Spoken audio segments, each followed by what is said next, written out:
Entonces todos son pensionistas. Nosotros somos un centro también de jubilados de Madrid. ¿Tenemos colegas?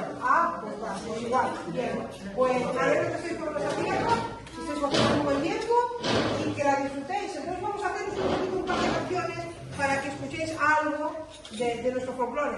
Vale, ya que estáis aquí, esperamos que os guste. Gracias.